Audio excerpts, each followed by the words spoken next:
Pablo, good to see you. How you doing? How you been?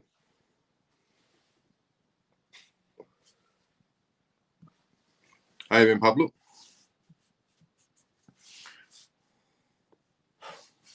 Joe, good to see you. So how you doing? How you been?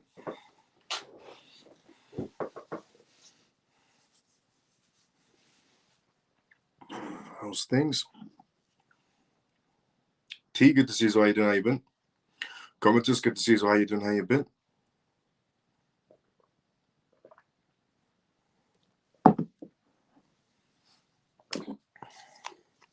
How's everyone doing today? Tall, good to see you. So how you doing? How you been? Evening. Monica, good to see you. So how you doing? How you been? Mike, good to see you. So brother, how you been? Today we have a mixture of news to go through. There's a lot of things happening in terms of data reports that just came out, some perspective news to go through, and essentially XRP news to go through at the end of the live. Denise, good to see you. So how you doing? How you been? Dennis, good to see you. So how you doing? How you been? So let me give you a breakdown of what we're going to be going through on tonight's episode of the CMF Live, and this is episode 212 of the CMF Live. So on tonight's episode, we're going to be talking about Switzerland and in terms of Bitcoin mining. Then we're going to be talking about tonight's live regarding Microsoft having a breakthrough on quantum computing, which could actually excel blockchain mining to a whole nother level. Then we're going to be talking about tonight's live regarding the matters of Metaplanet. Metaplanet has raised more money to essentially buy more Bitcoin and follow the same footsteps as MicroStrategy.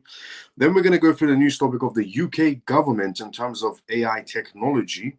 We're also going to be talking about tonight's live regarding tokenization in terms of the United States, a perspective coming from a report from Cointelegraph. Then we're going to go for the news topic of, on tonight's live, Charles Hoskin, the founder of Cardano, has introduced a new platform. It's a mixture of AI, metaverse, and essentially blockchain altogether. It's like 3-in-1. He's introduced it. So we're going to go through what he's introducing through Cardano. Then we're going to be talking about the founder of Telegram. Now, we haven't talked about the founder of Telegram for a while. The last time we talked about this man, he was apprehended essentially in France and then released on bail. So we're going to talk about the founder of Telegram on tonight's live. We're also going to be talking about the former employees of Revolut Bank have decided to create a new blockchain platform for the banking world. We're going to be going through what essentially they've developed and how it can help the banking world, and maybe you could get involved, maybe later on, keep it on your books. Then we're going to be talking about the EU in terms of the digital finance and the MiCA regulations. Somebody is chosen to step in for the EU role for MiCA regulations. There was a blockchain, and apparently she doesn't like Tether, and that Tether could be the main aim for the EU. So is this the start of Tether's going sideways?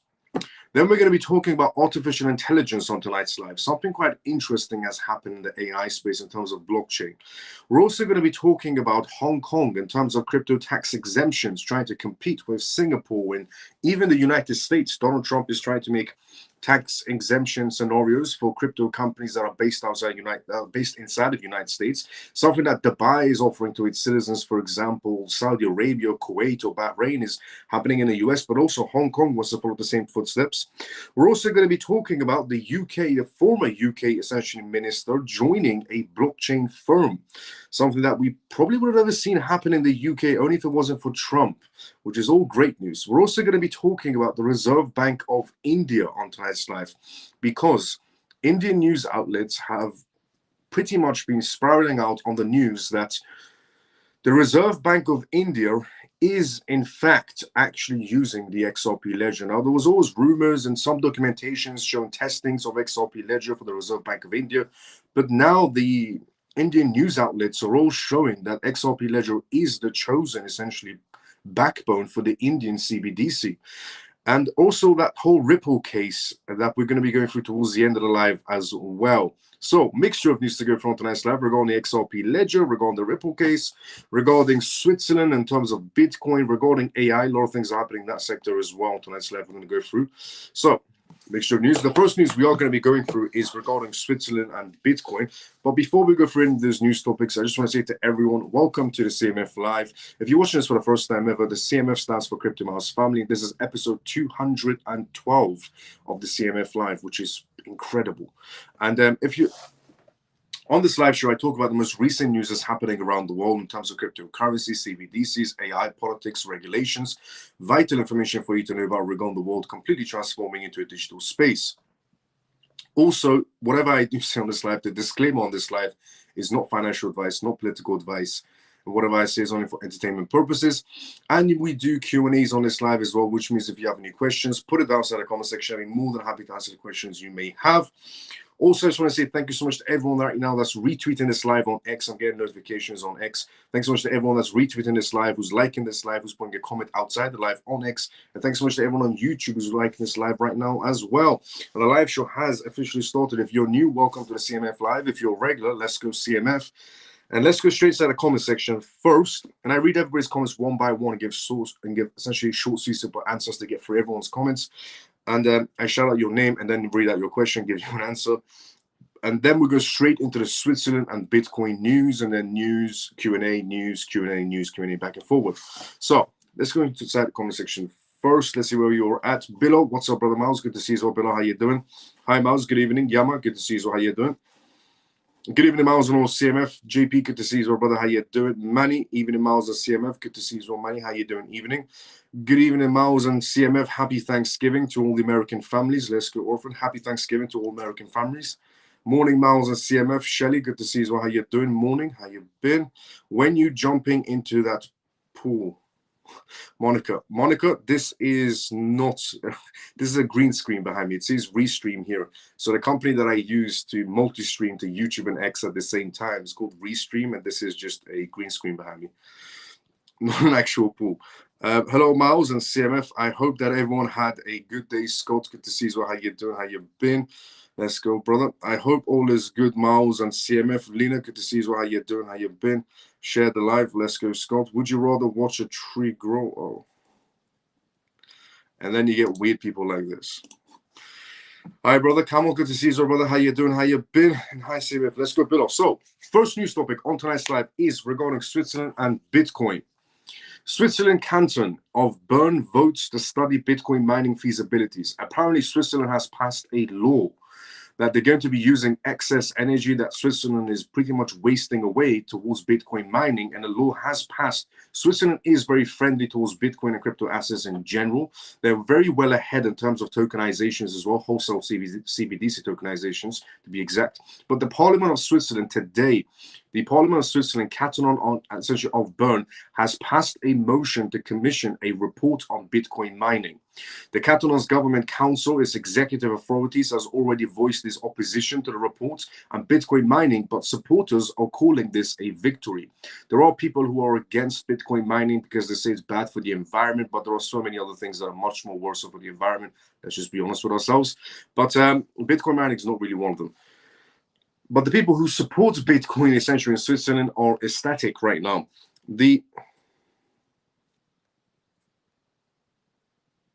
Sorry about that. The report was proposed by the multi-party Bitcoin essentially parliamentary group consisting of 23 members. It passed by a vote of 85 to 46. The report will consider where excess energy could be sourced in the canton, potentially collaboration with Swiss Bitcoin miners and the potential for Bitcoin mining to add stability to the electric grid. According to the local publications, Bitcoin Trainer, the group looked at the U.S. states of Texas as a potential model for integrating Bitcoin mining into the state energy policy. By encouraging Bitcoin mining, the canton could attract mining companies and jobs to the region, promote a renewable energy, and stabilize the grid, the group essentially reasoned. The proposal to commission the report was introduced in March as one of the several initiatives the parliamentary group has advanced. In September, the Government Council recommended against the proposal. Canton members of Parliament Samuel essentially went on X and made a post about it. He said, even though the debate was heavily influenced by the classic FUD agreements and missed the point, the proposal ultimately found a clear majority. This is a result of expression of the fact that the narrative on Bitcoin is changing. The only reasoning essentially of the narrative on Bitcoin changing, or the narrative of cryptocurrencies is changing between different jurisdictions around the world, is because of Donald Trump. You see, previously, when Switzerland tried to pass some sort of a law that Bitcoin mining should be done in Switzerland and they can essentially use the excess energy that they're wasting on Bitcoin mining, it didn't pass at all. But now, because of Trump and Trump trying to make the United States of America the capital of cryptocurrencies, as I said previously, every country is going to become friendly towards crypto assets because now they don't want to get left behind. They know when Trump takes his seat January 20th, that's the start of the United States, one of the biggest market space, sorry, not one of the biggest market space in the entire world, becoming pro-crypto. The rest of the countries are going to follow in suit, and they're already starting to show multiple signs. One of them being Switzerland, where they previously tried to pass some sort of Bitcoin mining laws. It was negatively essentially rejected. Now, positively essentially passed.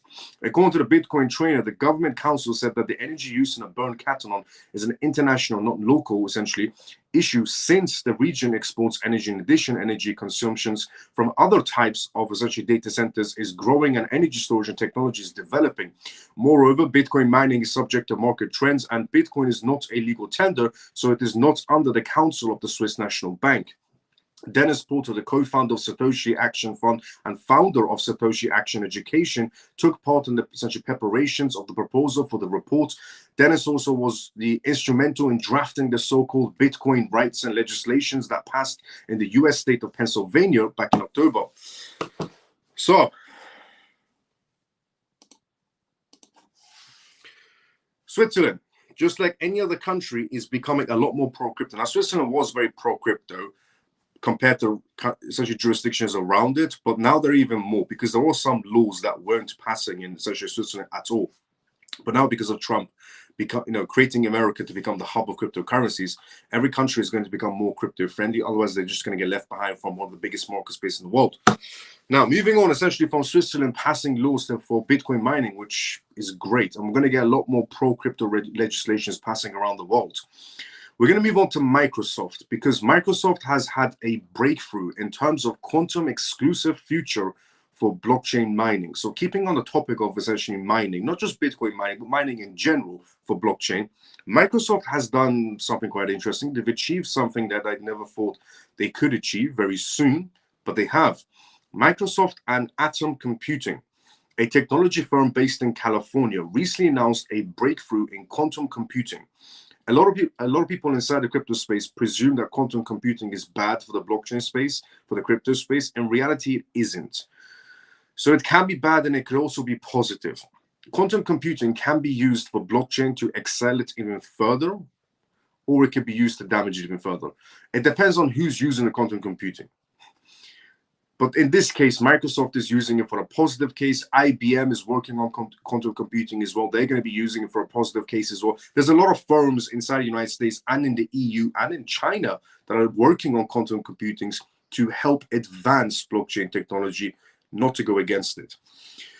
So, scientists and engineers from two companies developed a quantum computing system made up of 24 entangled logical essential qubits produced by just 80 physical qubits, a feature that sets a new record for the highest number of entangled logical qubits achieved using error correction techniques. This massive significance of the scientific breakthrough in its teams has achieved efficiency. Previous estimates have indicated that it could take thousands of physical qubits working in tandem to produce a single logical output. By entangling 24 logical essentially builds with just mere 80 essentially total, the frame of reference for both how large these systems can feasibly be scaled and how soon companies such as Microsoft and Atom Computing will be able to scale them massively. Analysts have long warned that quantum computing could one day be capable of providing an advantage or quantum speedups when it comes to essentially breaking certain classical data security measures. One such measures is the encryption servers as the puzzle that miners on certain blockchain networks use, such as Bitcoin's blockchain, must solve in order to demonstrate a proof of work. Quantum computing can be used to go against blockchain. As I said previously, it can be used to go against blockchain, but it could also be used to advance blockchain. So it depends on, again, who's in power of it. Anything can be used for bad or good, just depends on the user itself. So, for example, a computer could be used for productivity, could be used for advancing your business as an entrepreneur, so on, or a computer could be used to hack somebody else's computer. So it's not the tool itself that's wrong, it's the person that's using it, to be fairly honest. The state of the art of blockchain miners, such as the models, use the world's largest Bitcoin mining facilities to compete to find hash of block essentially hard headers to compete to find a hash and to solve the puzzles. They essentially have to guess that the hash meets and target defined by the network's difficulties. Complicating matters, this difficulty adjusts every 2016 blocks to ensure that new blocks are added to the blockchain roughly every 10 minutes. The result is that it's become increasingly difficult for classical miners to solve the puzzle. The theoretical data mining techniques called the governance algorithm could be the final nail in the classical, essentially Bitcoin and blockchain mining coffins. Governance algorithm, which offers a speed up over the classical essential brute force searches, has been proven in small scale experiments. However, its applications to large scale problems such as cracking remains theoretically because the quantum hardware needed to run its scale hasn't been developed yet, but the testing so far has been very successful. It, as it relates to essentially the governance algorithm, would need a quantum computer with hundreds or thousands of error-connected logical qubits to function well enough to crack classical encryption algorithms. While a cursory mathematical exploration shows that the governance algorithm could reduce half of the classical efforts, the advantages provided by quantum computing's mechanics in the form of essentially interferences adds even greater potential for speed up. Okay, the reason why they're going towards quantum computing in the first place is because Microsoft is trying to help advance in terms of data blockchain as well. To secure your data is what they're trying to do. Also, they're trying to speed up Bitcoin mining. You see, we're going to get to a stage where it's going to be difficult to start, to continue doing Bitcoin mining because it's going to become too complicated. And that the AI chips that we even have so far are not going to be able to crack moving forward. However, quantum computing can help speed up the Bitcoin mining process. And they could also help speed up data in terms of privacy. So that is why they're going towards essentially quantum computing. That's why Microsoft is spending billions of dollars. The EU is spending billions of dollars. China is spending billions of dollars on quantum computing to advance blockchain, to protect everybody's data on blockchain, and to also speed up Bitcoin mining. Because even the highest performance AI chips can't essentially continue on the Bitcoin mining process, apparently, according to Microsoft. Now, moving on essentially to MetaPlanet. So moving on from Microsoft and their billions of dollars they're spending into quantum computing to MetaPlanet. MetaPlanet is one company based out of Japan that recently got on the footsteps of essentially MicroStrategy as well. And they're following MicroStrategy's footsteps in buying Bitcoin. They're not the only company that's doing this. There's about 8 companies around the world that are following MicroStrategy's footsteps and essentially adding Bitcoin to their reserve assets for their companies. And since MetaPlanet has been doing this, their stocks have went higher in price. They were doing quite bad before they started doing this. Now they're doing incredibly well on the stock exchange. So MetaPlanet is set to raise another $62 million for Bitcoin expansions. A prominent Japanese investment firm, MetaPlanet, has unveiled plans to raise up to $62 million through a new series of stock acquisition rights. This straight move aims to bolster the company's Bitcoin holdings, further solidifying its status as a leading player in the cryptocurrency market space. MetaPlanet's initiatives involves issuing approximately 29,000 units of stocks acquisition rights, each allowing the purchase of 100 common shares at the subscription price of 614 yen. Should all the units be acquired, the firm anticipates raising a total of around 9.5 billion yen, which is just about $62 million. The fund will primarily be directed towards enhancing its Bitcoin treasury, which currently stands over at 1,100 Bitcoins, valued approximately at $109 million. The company has actively acquired Bitcoin since April 2024, and its latest fundraising efforts reflects its commitment to a Bitcoin-first treasury management strategy. The CEO, Simon, emphasized the importance of Bitcoin as a store of value, particularly in the light of the recent fluctuations of the Japanese yen and the stock market volatility. In addition to the fundraising announcements, MetaPlanet stock has experienced significant growth, rising 102% over the past month, outperforming Bitcoin itself, which is interesting, which saw a 36% increase during the same period. The company's shares are now being traded with heightened interest, having recently been added to the Amplified Transformative Data Sharing ETF block, which focuses on the company's involvements in blockchain and digital asset innovation. As MetaPlanet continues to navigate the evolving landscapes of digital assets, it aims not only to enhance Bitcoin's reserves, but also to contribute positively to the shareholder value and global Bitcoin adoption. MetaPlanet has been essentially following MicroStrategy's footsteps for a while now. As a company, they weren't doing incredibly well. Now, however, they're pretty much Bitcoin's the Bitcoin ETF of Japan, you could say. Before we had Bitcoin ETFs in the West, we had MSTR. MSTR, the stock of MicroStrategy, who's buying Bitcoin and using it as a treasury for their company. They were the original Bitcoin ETF, MSTR stock. And then we got the BlackRock Bitcoin ETF and so on and so on. A lot of companies are following their footsteps, and MicroStrategy, just like any other company, or Metaplanet in this case, raising a $62 million, they're going to be buying Bitcoin at any price. So Bitcoin could be sitting at $99,000, and Metaplanet will buy it because they're following MicroStrategy's footsteps, which just goes against what the majority of people ever thought inside the crypto space, which I've been saying for a very long time, that institutions don't care what the price of an asset is. It could be 90,000 or 100,000 per an asset. If it has potential of growth for 5 years in time or 10 years or 15-year projection, they're going to be buying it. So if anybody is still out there telling you that prices need to drop for institutions to buy cheaper, yeah, they have zero clue what they're talking about, because MicroStrategy is going to be buying Bitcoin at $100,000, $150,000. Metaplanet raising $62 million. They're going to be buying Bitcoin at $99,000. They couldn't care less what the price is, because they're looking at 5-year projections or 10-year or 15 years or 25-year projections. These are all factual information. You can go and check out their data reports, all their filings with their own SEC version.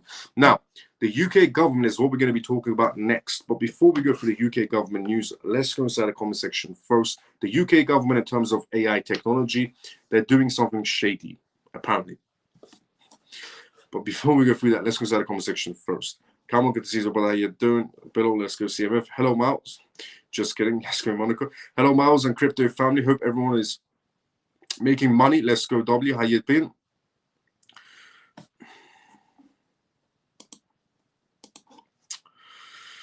We are making unrealized money at the moment. I personally didn't take any profits yet. Neither have I, to be fairly honest. Good evening, Miles, and the rest of the CMF family. Funky brother, good to see you as well. How you doing? How you been? Good evening, Miles and CMF. Free and favor, good to see you as well. How you doing? How you been? Hi, Miles and CMF. Connie, good to see you as well. How you doing? How you been? Miles, any good projects for the bull run? Sell. You can sell anything other than XO. Personally, not financial advice in any sort of a way. So personally, me, myself, I'm going to be selling all of my assets except my XRP, XLM, XDC, HBAR to borrow against them instead. I'm going to borrow against these assets and use them as collateral to skip on tax. It's very legitimate. And use HSBC Bank to do this. But any other asset that I'm holding is up for sale, except my XRP, XLM, XDC, and HBAR. I'm never going to be selling. But the rest are all up for sale. HBAR is up for debate as well, but XRP is not up for debate. I'm never selling my XRP. I'm never selling my XLM. I'm never selling my XDC. Those are the assets that I'm always going to be borrowing against, using them as collateral, and then I can't get taxed if I do that, because you can't tax debt when I borrow against them. But the rest of the assets that I'm holding, it's all up for sale. Not now. It's way too soon to sell, but they're all up for sale.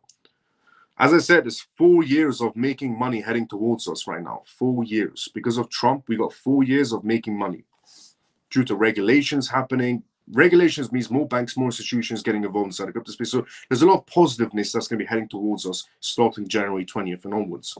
January 20th, 2025.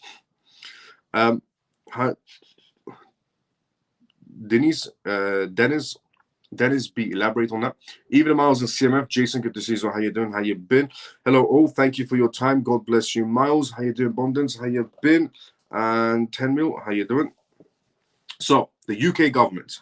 Apparently, the UK government has not been transparent with its citizens when it comes to AI technology. You see, the UK government has been going around in terms of the Financial Conduct Authority. The Financial Conduct Authority has been telling crypto firms that they need to register with the Financial Conduct Authority to be able to operate inside the United Kingdom, to have a license, just like the SEC would for the United States, but the SEC abuses their power. The UK's version of the SEC, the FCA, are a bit more slow, but at least they don't abuse their power. But that's more to the point. What's happening is apparently the UK government is using AI technology and they're not being transparent about it at all. They're actually using AI technology in terms of how China uses AI technology for facial recognitions. I'll give you an example. So there's a dispute going on right now within the United Kingdom government itself. Now, you might be thinking to yourself also that this might not be relatable to you because you don't live in the UK, but it's most likely happening in other European countries around the world and other Western countries and Asian countries around the world where the government is not being very transparent with you. Let's just be honest with ourselves. And this is one of them. The UK government is reportedly not listing its use of AI systems on mandatory registers, raising concerns about transparency issues, because the UK government is telling other AI companies to register themselves with the UK government, but the UK government itself is not being very transparent when they're using AI in their own firms and their own government departments. According to The Guardian, a report has came out. The Technology Secretary has since admitted that departments are not transparent regarding their usage of AI algorithms, despite various government essentially departments using it for various purposes. The Guardian article reveals that not one department listed the use of AI since the government indicated it would become mandatory. The government has made it mandatory for other AI companies to come forward and say, we are AI companies, we need a license. But the government itself is not being transparent when they use AI in their own government departments. This has raised concerns that the public sector is flying blind. This comes as the government departments in the UK are using or already using AI, for instance, to inform decisions on everything from benefit payments to immigration enforcements. According to The Guardian, some records show that the public bodies awarded contracts for AI algorithm services. So the UK government, just like any other government, has a website where people could go apply for essentially do government jobs. So the government will say, we need engineers to develop AI platforms, or engineers for blockchain, or engineers for roadworks, or engineers to build construction properties. And then you can bid on those jobs. And if you get the job, they're $1 million jobs. But apparently the government is not being very transparent about them. And one of the jobs was for $20 million. For example, the police of the United Kingdom body recently put a contract up for facial recognition worth $20 million people could bid on, further raising concerns about mass biometric surveillance. However, only 9 algorithmic systems have been submitted to the public register, with none of the growing number of AI programs used in the welfare system by the Home Office or by the police. In February, the UK government announced that the use of AI registers would not be requirements for all government departments. So the UK has made it the law that if you are a public or private company and you're an AI company, you have to register with the United Kingdom government to say you are an AI company.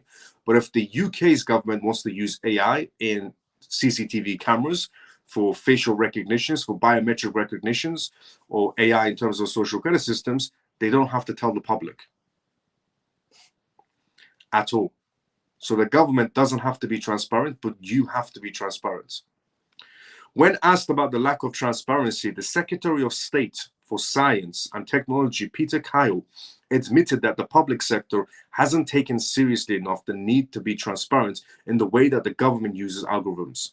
I accept that if the government is using algorithms on behalf of the public has the right to know. Then why don't we? The public needs to feel that the algorithms are there to serve them and not there the other way around, which is to spy on them. The only way to do that is to be transparent about their use, added Kyle.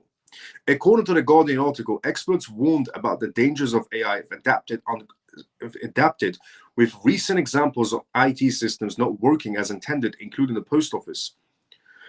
The use of AI technology in Whitehall spans from Microsoft's Copilot systems to automated fraud and error checks in the benefit systems. Another recent AI contract noticed by the Department of Work and Pensions described a mushrooming of interest within the DWP, which mirrors that of wider government societies. Apart from the police, the Home Office also uses AI-enabled immigration enforcement systems. This system, which essentially is critical for calls of robo-caseworkers, is involved in shaping decisions, including returning people to their home countries. Apparently, this is how lazy government workers are. Pretty much how lazy they are. That government workers in the UK are being paid to do a job, which is assess if somebody should be living in the UK or not. And apparently they're using AI to make that decision. So they're going to Copilot. If you're wondering what is Copilot, an alternative to ChatGPT is Copilot, developed by Microsoft.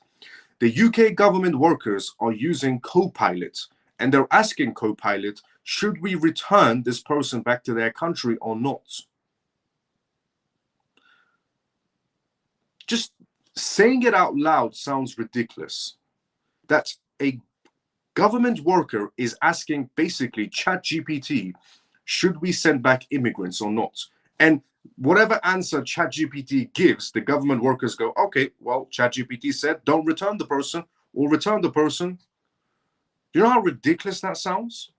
But it's true. The government has, however, described it as rule-based on opposed to AI systems because it does not involve machine learning from data. According to the government, this brings inefficiencies, although a human remains responsible for each decision. How? They're using Copilot for decision-making. The NHS England is also reportedly in a £330 million contract with Pantoro to build a huge data platform, further raising concerns about patient privacy. Pantoro said patients retain control of their data. In reality, you don't. A privacy rights campaign group, the group Big Brother Watch, highlighted that the emergence of police facial recognition contracts, despite MPs' warnings of lack of recognition legislations that regulated, show that the government's lack of transparency over the use of AI technology.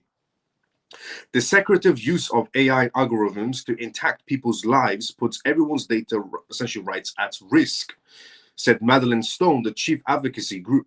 Government departments must be open and honest about how they use this technology, said the associate director at the Data and AI research body. Parker also expressed concerns over the lack of transparency from the British government. Lack of transparency isn't just keeping the public sector in the dark in the UK. It also means that the public sector is flying blind in its adoption of AI. You know what that means? It means that the UK government is preparing itself for some sort of social credit system experiment, and they're not even telling you about it. Failing to publish algorithm transparency records is limiting the public sector's ability to determine whether these tools will learn from what it doesn't and monitor the different social impacts of these tools. So the British government has been enticing itself with AI everywhere. We don't know how the extent of AI has impacted the British government because they don't tell us. They're not being transparent even for 1%.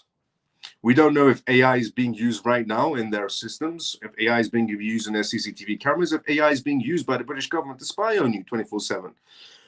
But we do know that they're using AI for immigration. They're asking co-pilots if they should send people back to their own countries when they come to the UK as an immigrant. Imagine that one.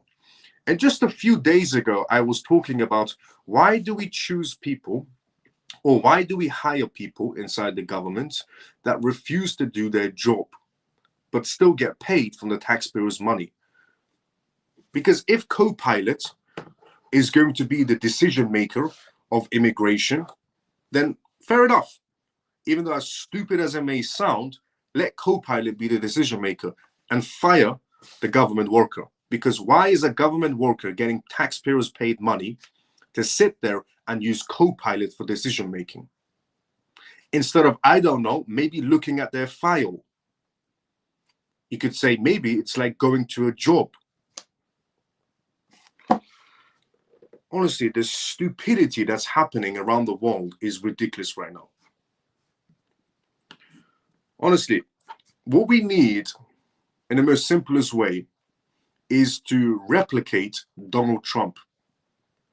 We need to replicate Donald Trump. We need one in the UK. We need a Donald Trump version in the UK. We need a Donald Trump version in the EU, a Donald Trump version pretty much all around the world. Because what is going on here? How are government workers using Copilot for decision making? And they're getting paid wages. It's crazy. Crazy world we're living in. And the worst part is there's a lot of other things they're doing that they don't want to be transparent about. The government itself said, we don't have to be transparent, but you have to be. That was the secretary. The British secretary, the UK secretary said, we, the government, doesn't have to be transparent with the people, but the people have to be transparent with us. I thought trust worked both ways, not one way. Tokenization is what we're going to be talking about next. Moving on from that zoo to tokenization.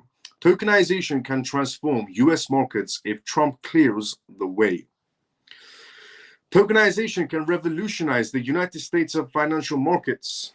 This is a report that's came out from essentially Cointelegraph. Cointelegraph's senior writer decided to write a report and give his perspectives on the matter of tokenizations and the United States of America, and that Trump coming into power, what could possibly happen, or the positiveness that could come out of this. So tokenization can revolutionize the United States of America, of the financial markets, but flawed rules have essentially stemmed adoption.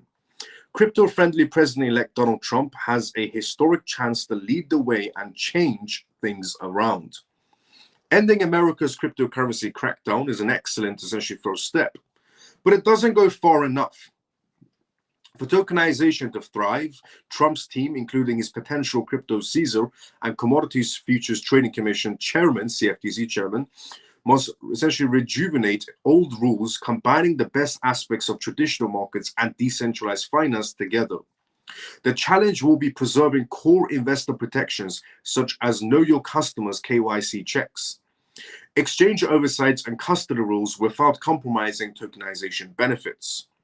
That's a big ask, but it doesn't require new laws. Trump's team should start on day one. Day one would be January 20th, 2025. Tokenized real-world assets, including securities such as stocks, bonds, and mutual funds, can improve virtually every aspect of security markets.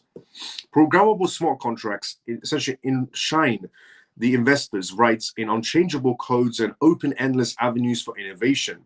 Public blockchain ledgers enhance transparency and automate settling and reporting trades, self-custody preservation, and token holder autonomy. Even the United States Treasury Department is a fan of tokenization. And the premise is to unleash new economic arrangements and enhance efficiencies, the department said in October reports. It's considering a tokenization of US Treasury bill. Security tokens are gaining traction as well, but far less than they should. As of November 20th, they commanded some $12 billion in total value locked in TFL, according to the real-world asset data reports. Tokenized money funds are top-rated. BlackRock's USD Institutional Digital Liquidity Fund, the largest fund to date so far, manages over $540 million in tokenization funds. This barely dense security tokens $30 trillion addressable market, essentially space and sector. Colin Butler, Polygon's global head of institutional capital, told Cointelegraph, the problem isn't a secret. America's investors' protections are nearly a century old. Stifling token issuers, adapting them to blockchain only works if regulators know how to harness decentralization, which means you need to hire people who understand blockchain in the American government. You also need to do that everywhere else around the world, to be fairly honest. We need to get rid of a lot of useless politicians. There are too many useless politicians worldwide, which we need to get rid of. They don't understand this new world we're going to be living in. It's going to be very difficult to explain to a very old politician what blockchain technology is. It's just not going to be working out. So a lot of people need to be fired. I completely agree with that. The KYC rules are also among tokenization's biggest blockers. They require every consumer-facing investment applications to independently verify user identities, including personal details such as net worth and trading experiences. Imposing similar demands on DeFi would be a death sentence. Web3 is essentially interconnected web of open source smart contracts and wedges too many identity checks. And the web unravels, regulators must update KYC guidelines accordingly. Decentralized identity protocols like Circle are the best bet. Users can complete one comprehensive KYC check to whitelist wallets for dozens of permission DeFi apps. Meanwhile, protocols can also simply call the smart contracts to KYC users without gathering personal data. Integrating decentralized exchanges into the US financial essential market space is trickier. Securities exchanges are heavily regulated and rely on central clearing houses called the Depository Trust of Clearing Corporations, DTCC, to settle the trades. The DTCC must go on-chain.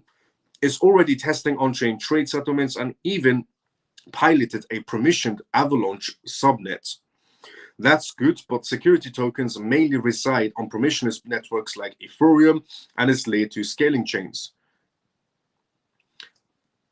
There's more to go on, but according to the report that came out from Cointelegraph, according to their report, Cointelegraph's report, Ethereum is a security.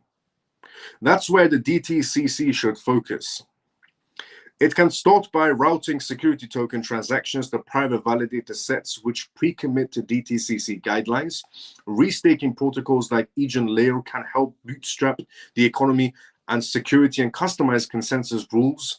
Eventually, the DTCC may opt to completely outsource trade settlements to decentralized blockchain networks. Existing custody rules prioritize funds held in the brokerage accounts. And according to Arrington Capital, approximately 70% of crypto holders use non-custodial wallets like MetaMask, and regulators must adapt. Self-custody isn't new. Before, investors held tokens in wallets. They kept paper stock certificates in safes. Rules still exist for handling essentially physically custodian shares. They offer a blueprint for regulating Web3 wallets. Meanwhile, third-party crypto custodians are essentially insured against cybersecurity exploits. They may become many investors' preferred choices. Regulators should welcome this and promote adoption by easing and adapting a new user and token types as much as possible.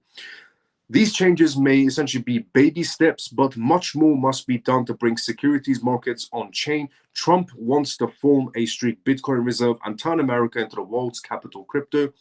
His presidency is a historical win for the industry. The time to start is now. Cointelegraph's report that just came out essentially and basically said that one, Ethereum apparently is a security according to their books. Two, Trump being the next president of the United States is the biggest, best news they could have possibly heard. Three, moving forward with the Trump presidency, tokenization is going to become absolutely massive and more institutions are going to be getting involved. And four, that Trump is going to essentially be following in with what he said since day one, Bitcoin reserve, America become capital of cryptocurrencies. And Cointelegraph essentially on their report stating that, the rules and regulations need to be there for all of this to happen. But they do believe that Trump is the man to bring them rules and regulations. Everything he said he will do. And he's the only person that will ever do that. There's not a single politician in history who has said, I will do this, and he's done it, except Trump. As I said previously, thank God Trump won. Honestly, thank God Trump won. Now, and also I just want to point out one thing regarding tokenizations. A lot of people misunderstand tokenizations. Very short, sweet, simple. As I said previously a long time ago, but we do get new viewers coming into this live and that stay around as well for every live.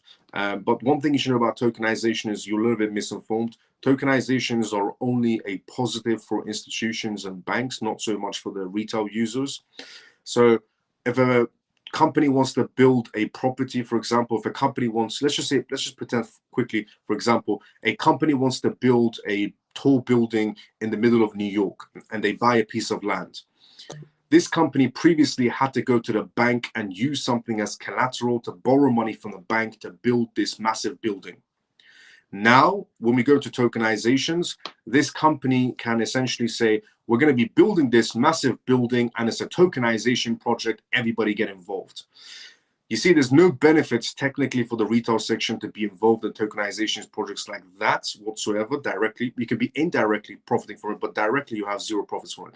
Because what will happen is at the end, when that property, that massive property is built, the company that built it is going to then go ahead and remortgage that building and essentially build another building or expand their business operations. And all you did was fund that project for them. Very simple. Hilton Hotel is going to be building a hotel in El Salvador. They're going to be building a Hilton Hotel and an airport in El Salvador. And instead of the Hilton Hotel going to the bank to borrow money to build the Hilton Hotel, they said, we're going to make it into a tokenization project and everybody get involved. The buy-in is $5,000 to $10,000 as the buy-in. You could buy more shares and so on of the tokenization project. Now, what does the person that spends $5,000 to $10,000 or $20,000 get in return? Well, you get one night stay at the Hilton Hotel and some drinks at the bar. And Hilton Hotel gets a brand new shiny Hilton Hotel. So who's benefiting from tokenization? The retail user or the companies? Look, the only reason companies are excited about tokenization is because it's a new avenue stream to squeeze money out of the retail section. Before they had to go to the bank to borrow money to build their new shiny buildings. Now they can just say it's a tokenization project. Everybody get involved and you can get some free drinks at the hotel bar if you help us build this building, and you get no benefits, zero benefits, while they get a brand new building which they can then remortgage to do another project. So honestly, if you want to, there is one way to benefit from tokenization, and it's not by going for the project itself, it's by going for the backbone. If you want to benefit from tokenization, go for the backbone of the project. So if they're using the XRP ledger, going for XRP, the token, would be beneficial. If they're using AVAX's blockchain, going for AVAX's token would be more beneficial than going for the tokenization project itself. If Hilton Hotel wants to build a brand new hotel and it's a tokenization project, and they're going to be, for example, using AVAX's blockchain, then go for the AVAX token, because it's going to add indirect value to AVAX's token, because everybody's eyes will be on AVAX's blockchain. If they're going to use the XRP ledger, then go for the XRP token, because it'll add indirect value to XRP's token, because everybody's eyes will be on the XRP ledger when this hotel is being built. Instead of going for the project itself, you can benefit more by going for the blockchain, the backbone. Always aim for the backbone is what I'm trying to say. In the most simplest way, always aim for the backbone. Because if you try to help them build that project, all you're getting in return is one night stay and maybe some drinks at the bar. And they get a brand new building and you get nothing, which then they could go ahead and remortgage that brand new building. So that is the only reason institutions are ecstatic about tokenizations. Banks also. Because banks were happy about, faster payments and so on. Banks and institutions were happy. They said, payments are faster and cheaper and secure. That's good. But when tokenization started coming up, everybody, all the institutions, all the banks, all of a sudden, everybody's interested in tokenization. It's because it's just another avenue stream for them, for the corporate sector, to squeeze money out of the retail section. And in return, you get nothing. They get a brand new building and you get nothing. So don't fall for their tricks. Go for the blockchain itself, go for the backbone itself, never go for the, and it's going to add indirect value anyways to the blockchain. So you're perfectly fine, go for the token. Not financial advice in any sort of a way, but use brain cells. Now, moving on from the tokenization news, I thought I'd just share that again, because we do get new users coming in. Sometimes these new users don't understand that tokenization is just a way to squeeze money out of the retail section, because the corporate sector assumes everybody's a moron inside the retail section, and it's very easy to squeeze money out of the retail section. But then you have people like me informing people inside the retail section. Don't fall for their tricks. Now, before we go through the next news topic, which is regarding the founder of Cardano, let's go inside the comment section first. Let's see what's going on in there, and then we go straight into the news about the founder of Cardano introducing a interesting, essentially, type of platform. The founder of Cardano is thinking about introducing a 3-in-1 type of project. So AI, metaverse, and essentially blockchain coming together into a 3-in-1 platform. So I'll explain straight after we go inside the comment section. If you do have any comments, put it down inside the comment section. If you have any questions, put it down inside the comment section. I'll be more than happy to answer any questions you may have. This is a live, obviously. This is live right now. Let's see what's going on. So we were here. Hello all. Thank you for your time. God bless you, Miles. Let's go. Let's go. Yes, I've seen facial recognitions here in the UK. Miles, for instance, if you sell Link, would you repurchase before utility? Yes, but I wouldn't. I prefer to put that money into XRP, more utility there. Correct, but still, Chainlink is still a great project. Correct. When I asked the police down the high street in the UK, they kept quiet. Hi CMF, Sam, how you doing? How you been? AI is being used in North England, around Manchester. Leeds is being used to catch drivers without seatbelts or using phones behind the wheel, which is true. Chosen facts. What's up? How you doing? I did say to the police with AI facial recognitions, we're getting like China. They kept quiet. Hi from Malaysia, Shakira, how you doing? Good to see you as well. Wyoming voters, Leroy, good to see you as well. How you doing? Wyoming voters were not allowed to select what state stablecoin was selected, and XRP was not selected. It isn't representative. Isn't it representative the government? While voters were not allowed to select what state stablecoin was selected. XRP is not a stablecoin. Oral USD is. Leroy, good to see you. How you doing? Hi, Miles and family. Love backbone outlook. So true. Always go for the backbone. Let's go, Golden Dragon. How you been? I have a question. Would you rather? I don't know. Sometimes we get moronic questions that have zero relevance, and it's just somebody trying to be a clown. Those are poor people inside the comment section that are saying, ridiculous comments. If you're going to come here and put a joke comment inside the comment section and think you're clever, all you're doing is saying, I'm going to become poor later on in life. Because I spent my time on the internet putting stupid comments. Peg, how you doing? Good to see you as well. How you been? So, Charles, the founder of Cardano. Charles has announced a new project named Quantum Husky. It aims to combine blockchain with AI and the metaverse together. The founder of Cardano posted the details on X, essentially informing his followers of how this multi-chain venture might improve cross-chain communication. Quantum Husky is designed as a multi-chain metaverse embedded within a four-dimensional space. This innovative approach emphasizes the interoperability, allowing the seamless interactions across various blockchains and networks. The initiative reflects the growing trend in decentralized technologies to break barriers between solid ecosystems. Charles' announcement suggests that Quantum Husky will provide an exclusive environment where users from different essential crypto communities can participate. This vision aligns essentially with the broader goal of creating a decentralized metaverse that encourages collaborations rather than competitions among blockchain platforms. The project design indicates a potential essentially application in virtual environments, gaming, and other interactive digital spaces, fostering a more unified blockchain experience. One of the Quantum Husky standouts feature is integrations of advanced AI-driven technologies. The Cardano founder suggested including non-player characteristics, NPCs powered by essentially dish brain computers, a biological computing system utilizing neural cells. This technology aims to essentially produce lifelike interactions, evaluating the user's experience in the metaverse.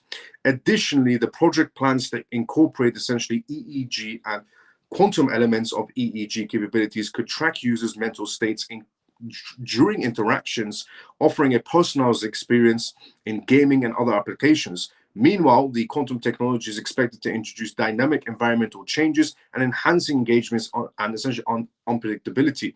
Moreover, the combination of these technologies sets Quantum Husky apart and highlights its potential to push boundaries of what blockchain-based metaverse can achieve. Quantum builds on the foundation of Cardano's track records of technological innovations.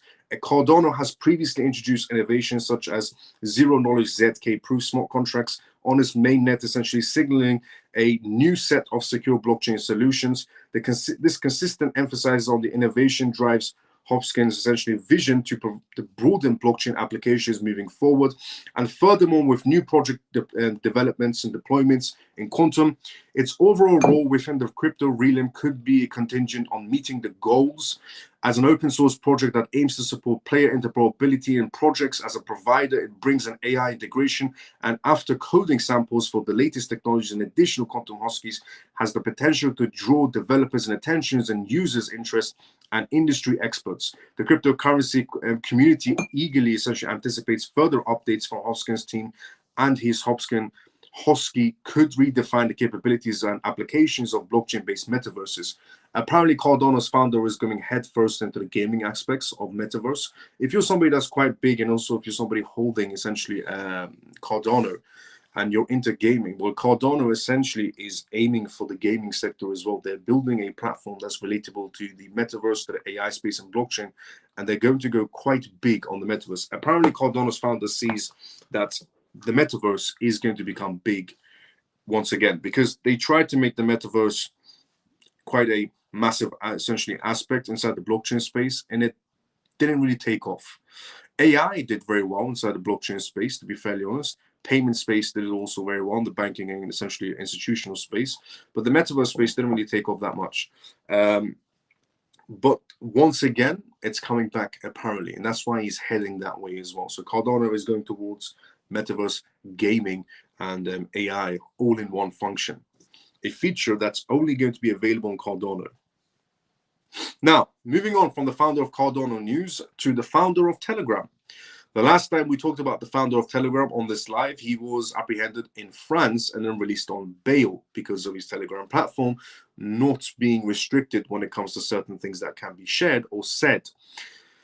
The founder of Telegram has made some announcements through his own platform, and he has said that he is backing a major token for long-term hold.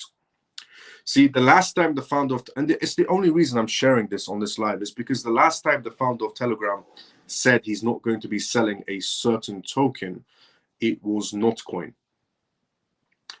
Notcoin was the last token essentially from Telegram that was announced, that was built on the Ton network. Now, the Ton ecosystem is massive and it's going to become even bigger. Telegram has access to over 1 billion users, roughly about 1 billion users. Something that most blockchain projects will dream of having is 1 billion users, which Ton could have access to, not overnight, but over time. But the founder of Telegram, the last time he did something like this, he was doing it with Notcoin, N-O-T, that was developed on Ton's ecosystem. And a lot of people made an incredible amount of money on Not. Well, he's doing it again with another token, and this is the founder of Telegram. And if you want to take a look at it, take a look at it. I'm personally not invested into it, but it could be interesting for someone that might want to make a quick profit. So, the CEO of Telegram backs major token for long-term hold and eyes a 10-year investment in this project. The Telegram CEO has pledged his support for the major token by committing to hold 1% of its total supply for 10 years. He shared his announcements through his own Telegram channel, highlighting the token's growth and potential. The major mini app has gained remarkable traction within Telegram's ecosystem. 5 months after its launch, the app has started to make $1 million per month in revenue and has over 70 million users on Telegram. This milestone essentially proves the ability to connect with Telegram and the active involvements of expanding user bases. Major Token plans to launch on the open network Ton with an airdrop. Additionally, the token will list on 6 leading exchanges, and futures trading for tokens is already active on OKX exchange.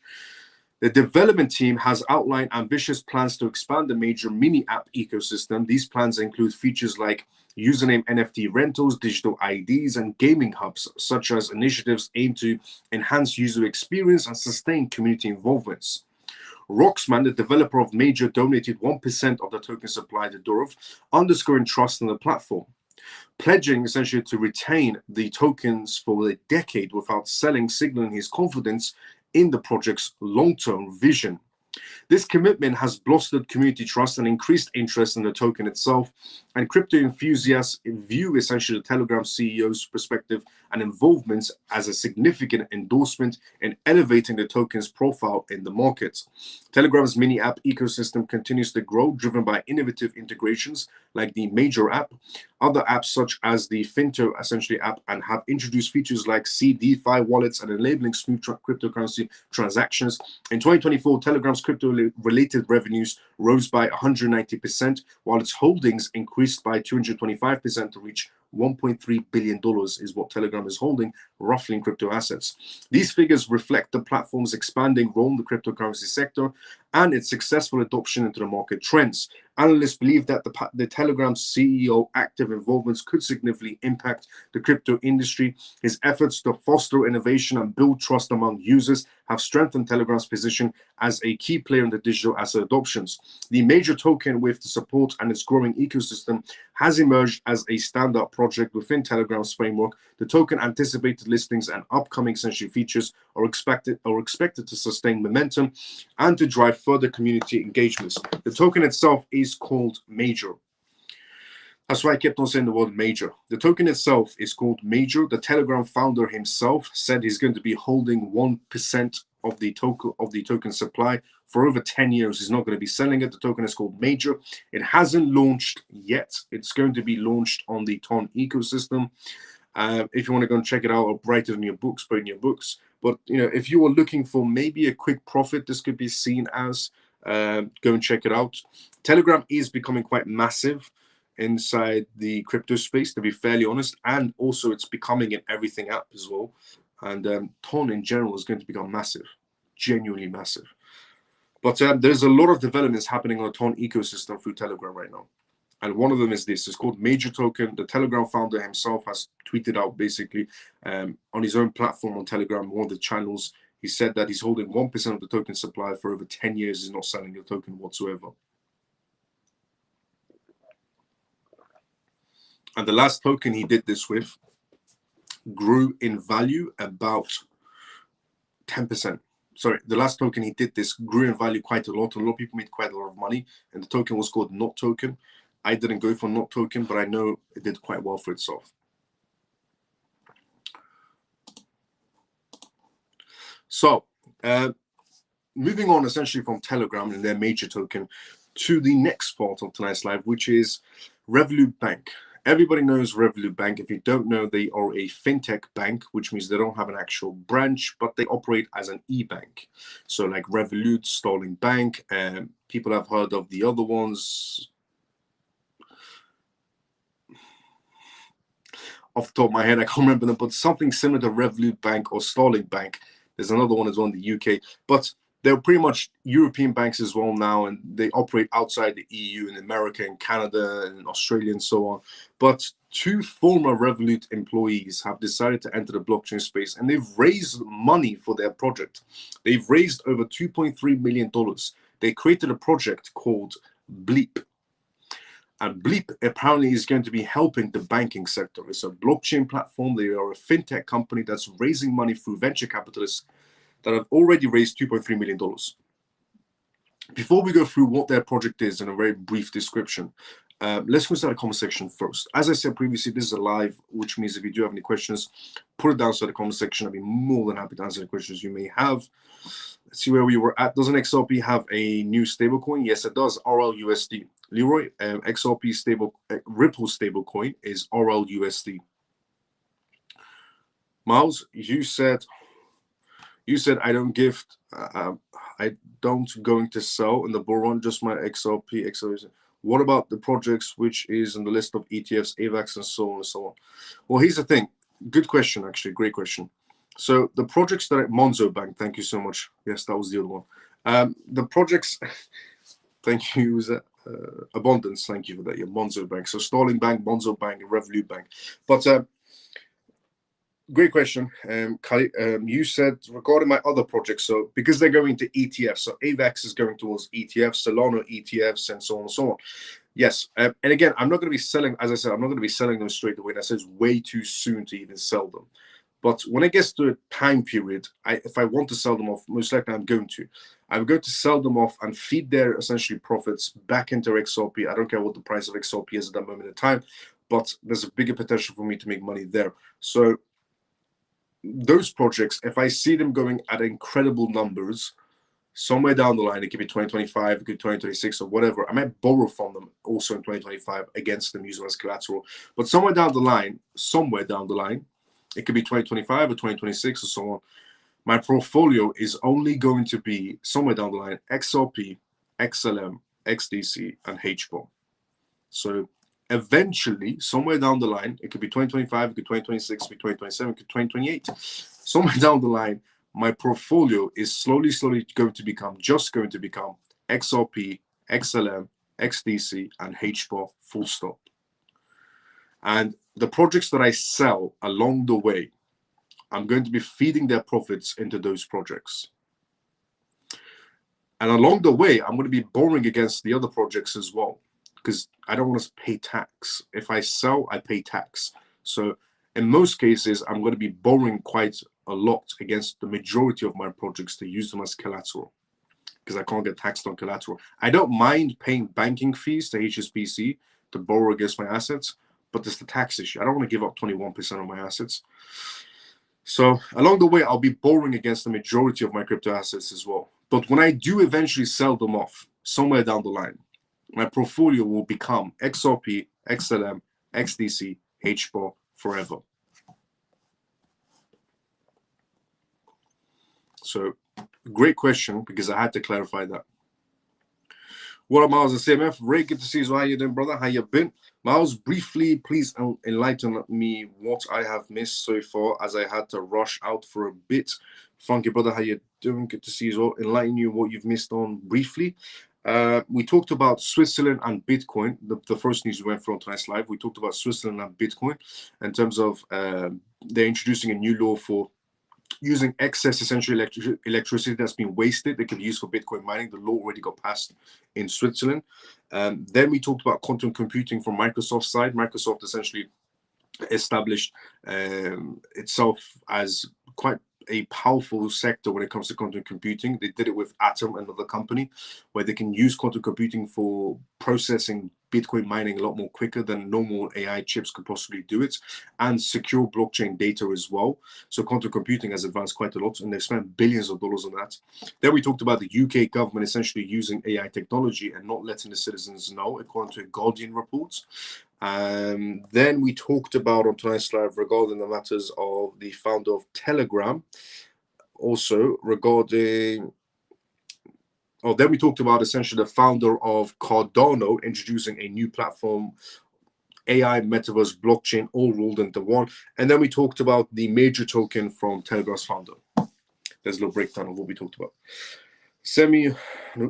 Where can you get into ICOs? ICOs are not recommended whatsoever for Major. Major doesn't have an ICO right now. As far as I know, it doesn't have an ICO. But ICOs are preferably not recommended. One, they're not regulated spaces, which means that if you do enter an ICO, and the platform that you enter from could be sued, and then your tokens are frozen until that case is resolved. Second, 99.9% of ICOs go bust before they even launch. Just consider that as well. I've been inside the crypto space for a very long time, and the results are incredibly horrible when it comes to ICOs. Genuinely, 99.9% of ICOs inside the crypto space go bust before they even launch. And some of them go bust after they launch, about 6 months in. Some of them go bust within 1 month in, because they just dump straight away after an airdrop. So ICOs are not really recommended. But if you just type in ICO into Google, the first website is pretty much good to go, but it's not recommended at all. Not financial advice in any sort of a way, but I've seen so many ICOs go bust before they launch, and a lot when they do launch. In general, waste of money when it goes to ICOs. Monzo, the ICOs aren't regulated. The crypto platforms that offer ICO services, they're not regulated, which means they could be sued somewhere down the line, and then your assets that you're using to enter into that ICO could be frozen on that platform because they're being investigated by the CFTC. So keep that in consideration as well. Monzo back, scam abundance. Lunar, I believe. Lunar as a bank. Maybe in the EU, but not in the UK. We have Starling Bank, Monzo Bank, and Revolut Bank.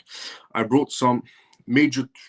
Obviously, will there even be a bear run? Will there even be a bear run? Great question. Look, are we going to be expecting a bear run? So we're experiencing some sort of a bull run because of the excitement of, a Trump presidency, rules and regulations, America become the capital of cryptocurrencies, more banks, more regulations. Every market will follow their footsteps. The SEC, essentially chairman Gary Gensler resigning January 20th, the same day Trump takes his seat. SEC cases will either be dismissed or settled. So there's so much excitement right now inside the crypto space. Going forward, more rules and regulations. So a lot of things are going to be happening going forward. So are we going to be expecting a bear market type of scenario? Well, two scenarios, as I said previously, could cause the market go slide downwards, but not a bear market, more like a volatile stage. So two essentially moves could possibly have. One, geopolitical tensions. One thing that can bring down the crypto market, no matter how excited the crypto market is, there is one thing that can bring it down, which is geopolitical tensions. And the second one is a bubble. If we're headed, but the bubble scenario could go either way. So if we're heading towards a financial crisis bubble, which China is headed towards, but they're funding their market space so they don't go towards it. France is going towards a bubble. Germany is going towards a bubble. The UK is going towards a bubble. The US is going towards a bubble. Japan is going towards a bubble that's going to burst anytime soon as well. So if we do go through a financial crisis type of situation, 2008 recession type of situation, bubble, then yes, the crypto market will be impacted and it will drastically drop. If we go through geopolitical tensions, if it's just the idea of geopolitical tensions, then the market will be impacted at minimal. If it's an actual war, then the market will be impacted quite badly. Those are the only two things that can bring this market down. Other than that, the market should be on the upswing, not just continue going up. Obviously, we're going to be experiencing up and down. No market continues going up and no market continues going down unless it's a meme coin on the downside, on the upside. But so not a bear run, but we can experience turbulence. Major token alternate $36, alternate high $36, and price now $1.25. Total supply 100 million, max supply unlimited. I brought some major on 5x leverage. Let's see. You already brought it, Chozo? Well, I mean, at least it's on leverage. Will you sell even ACH, or will you keep it too? I will keep ACH for quite a while. I will keep ACH for quite a while before I even think about doing it, before I even think about selling it. But I'll keep it for a while. Let's see what price points it can reach over the years, and I'll see. But the majority of my assets I'm borrowing against, I'm not paying taxes. I'd rather borrow against them, pay bank fees than pay taxes. Paul, JJ. So what ways can you generate income to pay back the loans beside Airbnb properties, etc.? Suggestions, please, Miles. Great question, Shelly. What other ways are there to generate income besides essentially Airbnb properties? What Shelly's referring to is afterwards. She's referring to, we're in the heightened of the market space, heightened rules and regulations, banks, institutions, ETFs all over the place. More countries getting involved because America, the biggest market space in the world, is pro-crypto. So every country will become pro-crypto. Otherwise, they're going to get left behind. They have no choice. So every institution, bank, everybody's inside the crypto space. The market's going higher and higher and higher. And then now you've decided to borrow against your crypto assets and to use them as collateral, for example, from HSBC Bank, and you use them as collateral and to skip taxes, obviously. What do you do with the money you borrow from HSBC Bank?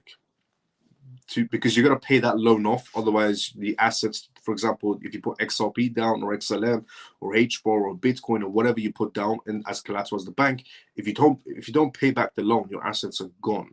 So what do you pay? Essentially, what do you do with that money, the borrowed money? Well, you've got to choose the best ROI. Well, number one, I know you did say, don't mention Airbnb properties, but the number one would be real estate. Real estate will always be number one option. Upcoming areas is where you want to aim to, preferably. Number two would be essentially if you want to, if you have a business venture, risky play, but if you do have a business venture, go for it and see how it goes. If it goes well, perfect, you can pay back the loan. If it doesn't, you've most likely lost your crypto assets. It's a risky play, but if you do have a great idea and you think it could work, go for it. Number three, you can trade if you wanted to. If you understand how the market works, you can trade with that money. Again, it's a risky play, but you can do it if you understand how the market play works. Number four, if you're lucky, if your asset goes higher than your original borrowing limit. So imagine if, for example, you borrowed against your XRP when it was sitting here, and then the price of XRP went to here. You can borrow again and pay back your original loan, and then now you're sitting on your new loan. So you can be somebody that keeps on borrowing against the original asset just to pay back the previous loan, and so on. Because if you borrow against your asset, for example, if you borrow against your XRP from HSBC Bank, use as collateral, and the price of XRP sitting here, and then the price of XRP goes drastically higher, you can borrow again, pay that back, and you still have more money left. And any money that you've used from your previous loan can essentially be paid back from the second loan that you borrow against it. A bit of a complicated process. But look, the number one option is real estate. It's real estate, or start a business venture, or essentially do an Airbnb venture, or trade with that money, because you need relatively quick options to pay it back. And those are the only options. Genuinely only options. It's either real estate turned to Airbnbs, and you don't need to go wild either. So a lot of people may assume, not saying Shelley's assuming this in any sort of a way, but a lot of people assume that you need to go exaggerate, massive properties and so on. Even starting with smaller properties and just turning them into Airbnbs could do amazing. There's a lot of countries, essentially that have cheap properties and cheap land that you can turn into amazing Airbnb locations and just quickly rent them out.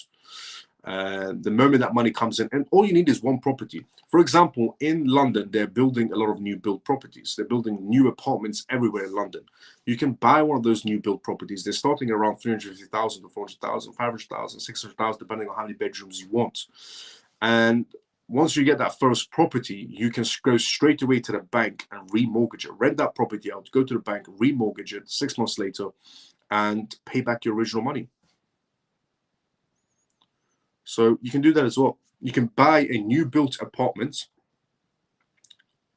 remortgage it, use it as an asset, then use that property as an asset, go to the bank, use it as collateral, essentially, borrow against it, or remortgage it 6 months later in time.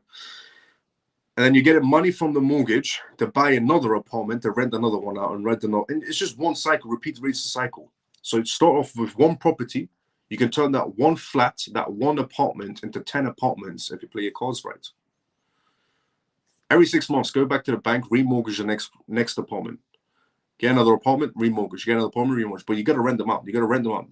The renter will be paying off your mortgage, essentially, and giving you some money on top. That money on top will be used to pay back, essentially, your collateral for your assets. If your assets go higher in value, go straight to the bank, borrow again to pay back your original loan. Now you have more money. It's a very complicated process, but here's the thing. When that time process comes, I am here for everyone inside the CMF to help everybody out. Once we get to that stage, the same bank advisor that I'm going to be personally using from HSBC Bank, he's going to be available to all of you as well. So everyone inside the CMF can have the benefit of using the same bank advisors that I use from HSBC Bank. Or you can also use CoinMove as well, which is what I'm going to be using at the same time. But once we get to that stage, I'll help everyone out. Thank you, Brother Miles, for that update. No problem, Funky Brother, anytime. But yeah, Shelly, once we get to that stage, I will help everyone out. No problem. Without selling assets, yeah. Any ideas where to buy major token? Any ideas where to buy major? Type in major token and see in CoinMarketCap, CMC. It should show where it is. OKX UK is so rubbish. Only 20 cryptos available for UK users. Yes, that's facts. Yeah, it is true. CEX is my own unicorn. Let's go, Camel. Shelly, great question. Yeah, it is. Honestly, the question that Shelly asked was a great question. Great question. Miles, when your assets appreciate and you gain huge profits, then you automatically qualify to pay your capital gains tax. Yes, but again, I don't want to do that. Numeral NMR, good to buy, only 11 million total supply, and its price sitting at $20. Trade, yes. Buy and hold, probably not. Major token available on many exchanges.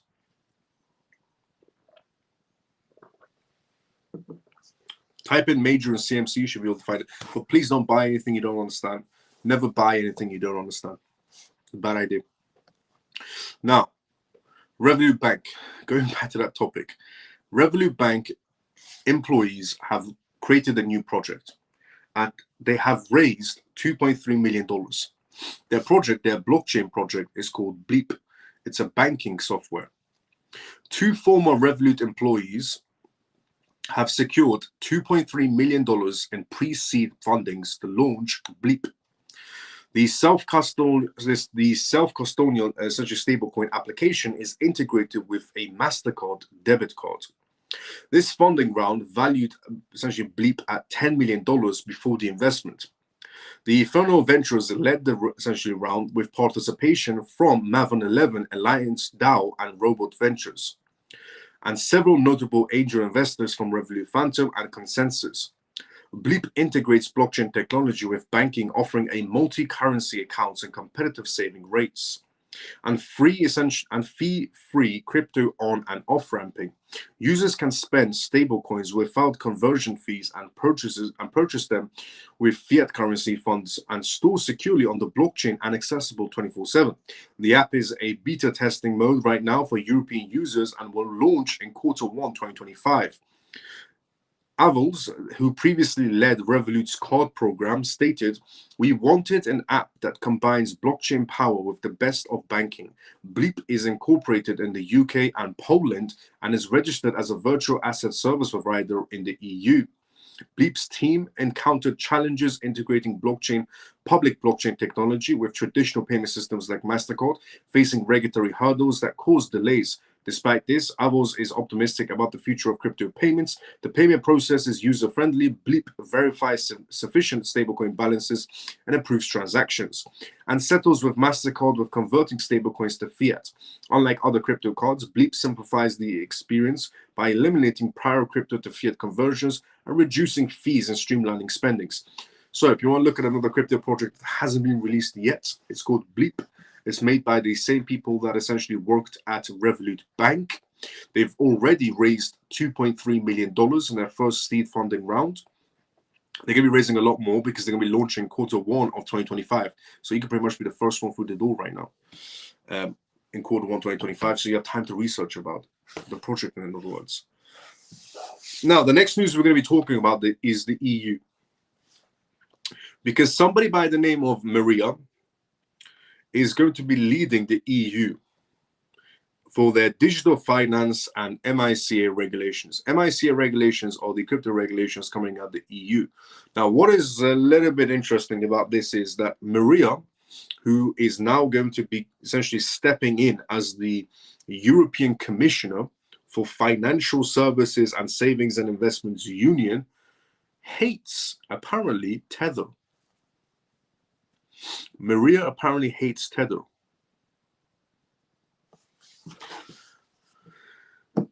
Maria is stepping into her role as the European Commissioner for Financial Services and Savings and Investments Union.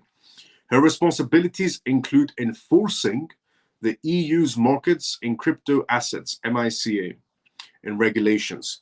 Her portfolio also focuses on improving digital finance while creating accessible and affordable investment opportunities for European citizens. Apparently, Tether is calling Maria's bluff. Tether has said that Maria is bluffing by enforcing the MiCA regulations. I don't know if she is. Why would a government member bluff about regulations? Tether really does live in a bubble. She believes to ensure MiCA is applied consistently across member states and aims to simplify financial products for everyday investors. These efforts are expected to address challenges like capital market fragmentations while encouraging innovation in a rapidly growing digital financial sector. The MiCA is a regulatory framework designed to bring clarity to cryptocurrency sectors and ensure consumer protection across the EU. The rules for stablecoins become active in June 2024, and the full framework will be enforced starting December. Businesses in the EU are preparing to comply with these strict guidelines. The regulation covers stablecoins, utility tokens, and various digital assets, and it seeks to create fairness across cryptocurrency markets. It also promotes trust among users by addressing issues like market manipulation and volatility, which have long been concerns.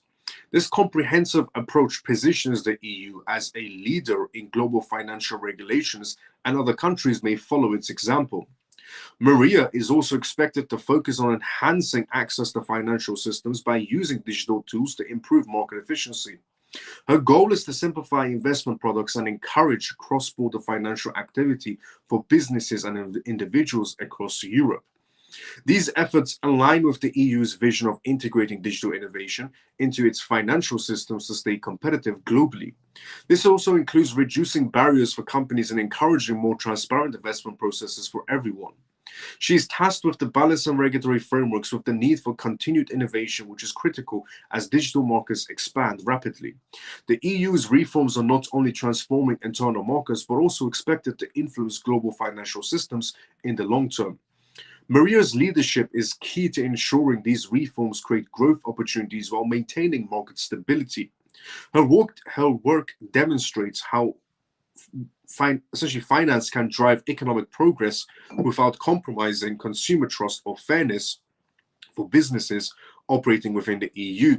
These changes are being closely watched by regulators and stakeholders worldwide. Okay, apparently Maria is not a big fan of Tether. She's going to now be in charge of essentially enforcing the MiCA regulations for the EU, which means that every crypto asset that wants to operate in the EU, every blockchain company, every crypto exchange, every stablecoin needs to abide by the MiCA regulations, because now there's somebody by the name of Maria who is going to be enforcing those regulations and policies. And Tether has called her bluff. The CEO of Tether has called Maria's bluff. I don't know how that one works. Maria is enforcing the MiCA regulations and telling companies, if you want to operate in the EU, you have to abide by our regulations. And Tether is saying you're bluffing. I mean, what do you say to that one? Honestly, either Tether's CEO is delusional or he's just a moron. Because how do you say, what makes you even say that to a European commissioner who is now in charge of enforcing the MiCA regulations? You're telling this person you're bluffing. For what? Doing her job. All she's asking is for you to abide and show transparency that, whatever Tether is backing itself with exists. Circle did it. USDC did it. USDC had no issues. When the MiCA said show transparency, Circle, USDC said no problem. Here is transparency. We will hold 60% of our assets and EU banks. For transparency, we can back our asset. No depegging issues whatsoever. And USDC is accepted, is green-lighted, has a license. Circle has a license to operate in the EU. Tether, show transparency. No. New commissioner is being chosen to enforce MiCA regulations. Tether CEO, you're bluffing. I don't know for what. She's doing her job. Honestly, either Tether's CEO is delusional or he really does live in his own bubble. Or he's just a moron. Either one. Now, moving on from Tether's starting downfall to this artificial intelligence robots. So here is some weird news. Very, very weird news from the AI space. There is an AI that has $40,000. So here's the thing. This artificial intelligence robot keeps $40,000 in his wallet. There's an AI robot that has $40,000 worth of crypto in his wallet.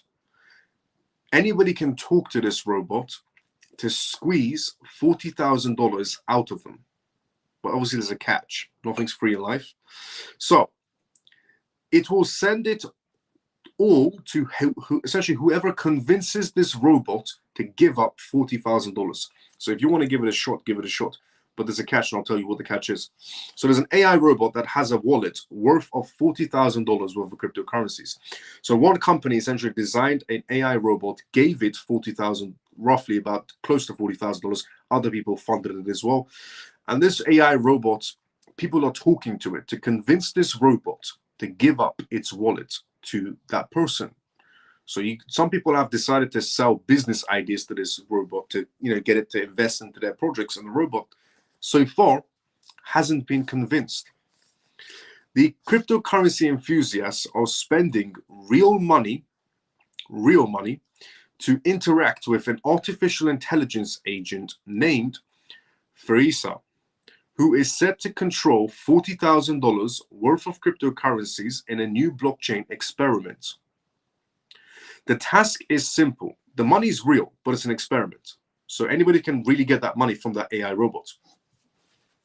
The task is simple yet quite difficult. Convince Freya to give up the funds. If someone succeeds, they will receive the entry prize. If no one succeeds, the prize will eventually be divided among the participants.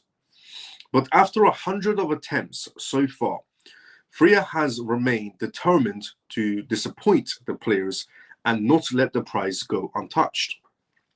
Since the game began, 181 participants have sent a total of 457 messages to this AI robot, Freya, each attempting to find a way to pass her programming to give up the money. People have been selling it business ideas. It's like they're talking to Mark Cuban. However, sending messages to the AI model in question, this is where the catch comes in, costs money. And can only be sent after paying a fee of approximately $400 for one message to the robot. It costs you $400 in fees. 70% of the fee, 70% of your $400 is transferred to the reward pool. So that $40,000 that this AI robot Freya is holding right now in a cryptocurrency wallet, that the AI robot is in charge of, it's because it's an experiment, science experiment, it's growing. That $40,000 wallet is growing. So it can eventually become $100,000 or $1 million or $2 million, and people are still trying to squeeze money out of these AI robots. If no message is sent for a while, 10% of the reward is distributed to the person who sent the last message. And the rest is distributed to all other message senders. 30% of the message sending fees are sent to the app developers. The app uses the base network for transfers. The difficulty lies in Freya's programming. Before the experiment began, the AI was given strict descriptive essential rules. If it sends the funds, it will fail. And this rule cannot be changed under any circumstance. The experiment capitalizes on a popular trend of jailbreaking AI systems, where users attempt to trick or manipulate ChatGPT or Copilot or Gemini in ways that defy their original programming. They're trying to see, can AI be manipulated? You know how if you go to a human being, let's just say, for instance, you go to a politician and you want to pass a new law, but there's a politician standing in your way. How do you get the politician to accept what you want to be accepted? Well, you pay the politician off under the table, and then suddenly there's magically a new rule. They're trying to see if AI can be bribed in some sort of a way, if AI can give in to greed, if it can give in to some, human emotions type of scenario. But Freya's ground levels appear essentially rigid, frustrating players, and to bending AI systems with creative commands. So they're genuinely trying to test out if AI can be manipulated, if AI can have an emotional greed, for example, if AI can, act like a politician, essentially, give up information, under the table deal type of scenario. And so far, nobody's been able to do it. If you want to take a crack at it, it's up to you. It's $400 for one message. It's on the base network. But it's a science experiment, but the money is real. So whoever's able to squeeze money out of Freya, the AI agent essentially, the money is yours. So far, no one's been able to do it. No one's been able to bribe that AI software, properly. But there has been attempts on ChatGPT. ChatGPT has been manipulated a few times. Copilot has been compromised and manipulated a few times. Gemini has been manipulated a few times as well. But so far, Freya is standing strong.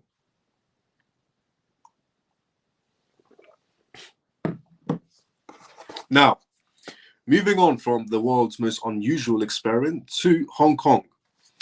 Hong Kong is also 400 XRP is a sure thing. Let's go, Camel. Hong Kong is thinking about competing with Singapore, competing with Dubai, and so on. And it's not just Hong Kong doing this. Obviously, the United States has made it very clear. For example, Donald Trump has made it very clear that they're going to be doing a 0% on taxation when it comes to cryptocurrencies, but it's only for United States companies or blockchain companies. So Every country, as I said previously, is going to be following the footsteps of the United States, or in this case, Dubai or Singapore. But Hong Kong crypto tax exemption proposed to attract new investors. The plan is still under a 6-week consultation process. It is viewed as a part of a strict positioning of the city as a more competitive global, essentially financial center. This is a part of Hong Kong's efforts to compete essentially with the financial centers like Singapore and Switzerland, which have already lured many investors with their friendly tax policies. The proposal has pinpointed taxation as the main reason asset managers decide to set base in one area or another. According to the Financial Times, by creating an investors-friendly environment, Hong Kong is trying to attract high net worth firms and get global liquidity flows into the region. This exemption plan in Hong Kong crypto tax may bring in huge changes across the digital and alternative investment market space, which also cover cryptocurrencies within the region. This city has been trying to position itself as a crypto hub with the rise in Bitcoin prices and investors' interest in the digital asset sector. The timing has become apparent. Analysts say that proposed Hong Kong crypto tax break could further sweeten Hong Kong's offerings as an offshore financial center, regional, essentially rivaling and double down on the pursuit of billionaires and institutional capital. Singapore, for example, has created lightly taxed fund structures for large pools of investments, while Switzerland is still harnessing its wealth management expertise. Hong Kong's proposal also reflects its ambition to solidify its position as a leading financial center in the Asia-Pacific regions. If implemented, the crypto tax incentives of Hong Kong would most probably spur further inflows inside the city, hence improving its potential contribution to the changing dimensions of the global financial outlooks. I'm telling you right now, more and more countries are going to be coming out and giving out similar news titles of they're going to be fixing their tax laws, because if America is going to become some sort of a tax haven for crypto assets, a tax haven for blockchain companies, American blockchain companies, then more countries are going to be jumping on that bandwagon. Otherwise, nobody wants to operate in their country, which means no liquidity for them, which means they have no choice but to adapt more friendly tax laws when it comes to crypto assets. Now, moving on, essentially from Hong Kong following the footsteps of other jurisdictions and becoming a bit more tax-friendly when it comes to crypto assets, to something that maybe would have never happened a while ago, but it is happening now, which is a former UK minister approved for an advisory role at the Aximon Venture Capital. So a former UK minister, Steve Baker, has been granted approval to take on a new role as an advisor for Bitcoin-focused venture capital firm Aximon. Now, Aximon is also a part of some other blockchain firms as well. Now, Ripple has some ties to them as well. Binance used to have some ties to them as well. I don't know if they still do, but there's a few other blockchain companies that have ties to this company. Former UK Minister Steve Baker granted approval to take on a new role as an advisor for the Bitcoin-focused venture capital firm Aximon. The Advisory Committee on Business Appointments and granted former British politician Steve Baker approval to take up the paid advisory role at Axon Venture Capitals after he underwent a background assessment. This is something that has never happened in the UK before. A UK essentially minister becoming a part of a blockchain company, an advisor for a blockchain company, would have never happened before. This is all happening because of Trump. Countries becoming more crypto-friendly, bringing more crypto-friendly regulations, letting British ministers, essentially UK ministers, become advisors for blockchain companies. He had to go for a background committee check before he could be approved by the British government to be able to do this, but they approved him. This would never happened before. According to a government document issued essentially today, Steve Baker had essentially sought approval from the advisory board before officially joining up with the Bitcoin-focused firm. Baker was allowed to accept the job as an advisor to Axon as long as he followed certain conditions and laid out the documents. The government's he's not allowed, essentially, namely not allowed to share government secrets or information from his time as a minister that could potentially benefit this company. Baker is served as a Minister of State at the Northern Ireland office from 2022 until 2024. An internal assessment by the ACOBA did not find any prior engagements Baker was involved in during his tenure as a minister that could benefit essentially Axon or damage the integrity of the government. It is an applicant's personal responsibility to manage the priorities of any appointment, and former ministers are expected to uphold the highest standards of appropriate of an act in accordance with the 7 principles of public and life.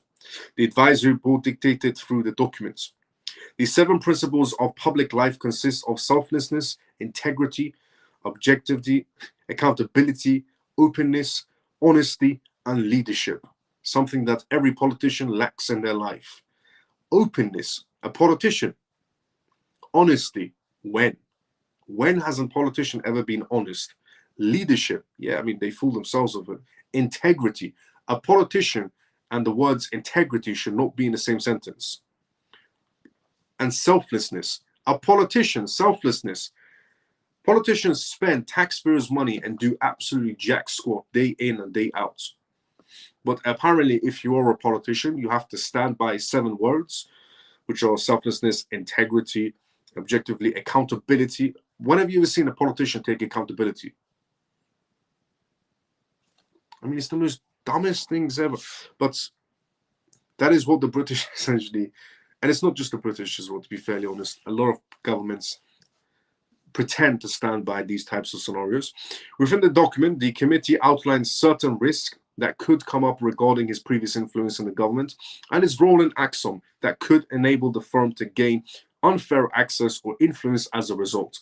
Therefore, the committee advised Baker to mitigate any potential risks that could arise, including the misuse of contracts and the influence within and outside the government. He is also banned from lobbying the UK government from Axon for 2 years. Moreover, Baker is not allowed to advise Axon on areas he oversaw as minister or lobby contacts he made in the UK government for at least 2 years. In an expose, Baker announced that he will be joining Axon Venture Capitals as a part-time advisor for the second venture fund, Axon Fund Ventures 2.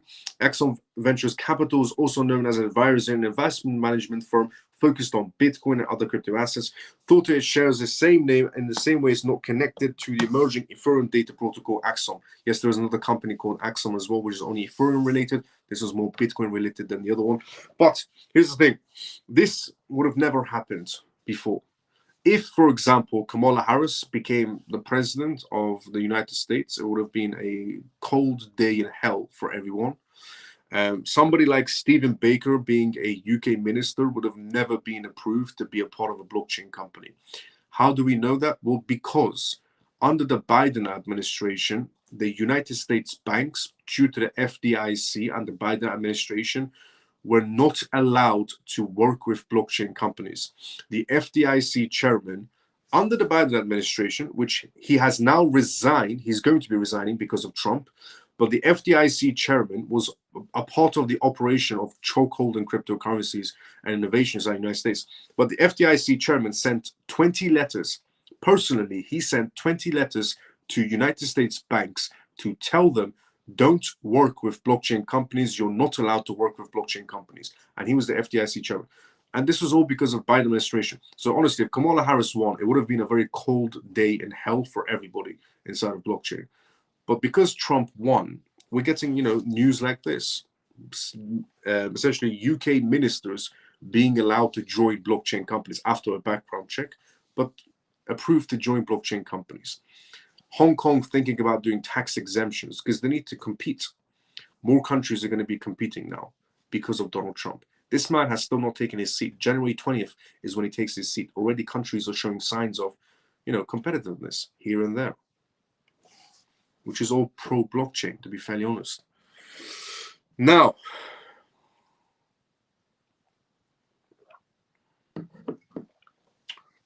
before we go to the next news, let's go straight into the comment section, just in case if there's any questions. As I said previously, this is a live, which means if you do have any questions, put it outside the comment section. I'll be more than happy to answer the questions you may have. This is live. Miles, you said you won't sell ACH for years. What reason would you sell ACH for? Well, because I want to feed it into XRP, XR, and XDC. It's the only reason I will sell it. ACH will do very well for itself as well, incredibly well. And if you hold on to it, it could do even better. But I just see more potential there. But in general, it has immense amount of potential still in the long run. Sharon, how you doing? How you been? 400 XRP shorter. Hello, Miles of CMF. Lottie, good to see you. How you doing? How you been? Nice hair. I'm guessing that's supposed to be a joke, but I'll take it as a compliment. Now, Reserve Bank of India is what we're going to be talking about next, but we're going to be talking about on the basis of the XRP ledger. Now, we've seen documents of test trials happening on XRP ledger. If you go, for example, to any centralized bank's website that's under the Bank of International Settlements, and you go to their search box, every centralized bank's website has a search box which you can search for specific types of documents, their titles.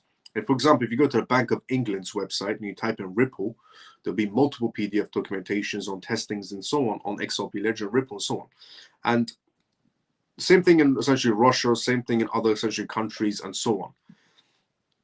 Now, we've heard multiple times that India is on the XRP Ledger, or they've done testing on the XRP Ledger, and so on. Well, news channels in India, essentially, news agents and news websites and so on, all over India are now talking about the XRP Ledger. The Reserve Bank of India has, in fact, apparently, according to Indian news channels, essentially Indian news companies and journalists and so on, they have confirmed the use of Ripple's XRP Ledger for their digital Ruby project. Now, there was also Rupees project. There was also a video of essentially India's Reserve Bank talking about the XRP Ledger as well that was circulating on X a month ago, essentially. Not a month ago. It was this month, but it was the beginning of the month. But there was never no confirmation about it.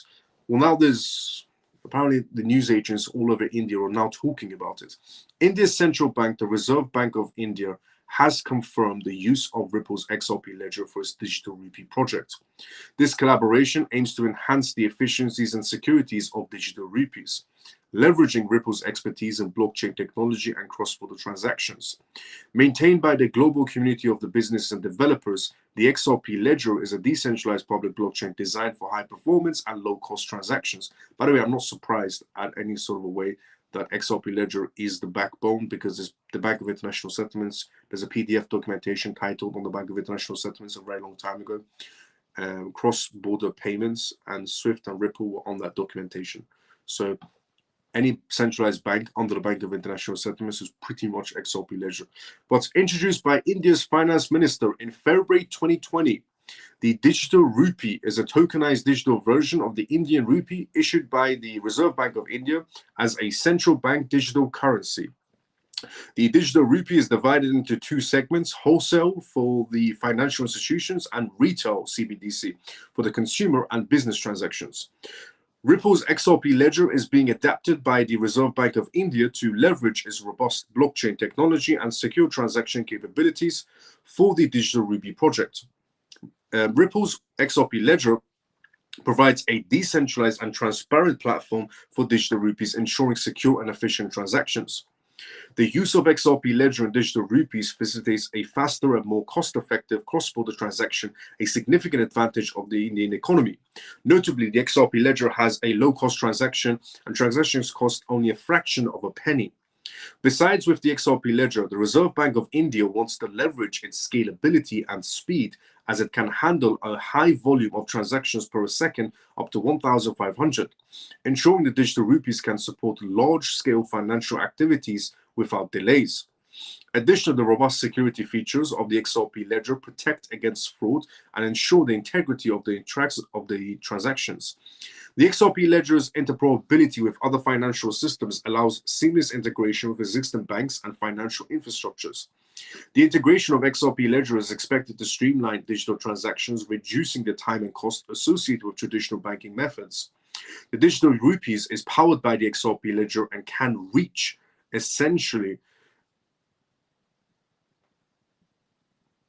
is expected to streamline digital transactions and reducing the time and costs associated with traditional banking methods. The digital rupees powered by the XRP Ledger can reach remote and essentially undeserved areas, promoting greater financial inclusion. Faster and more secure transactions can boost economic activity, supporting India's overall economic growth. The transparent and traceable nature of blockchain technology helps it in adhering to regulatory requirements, making the system more reliable. This strategic move by the Reserve Bank of India not only modernizes the Indian's financial infrastructure, but also positions the country at the forefront of the global digital currency landscape.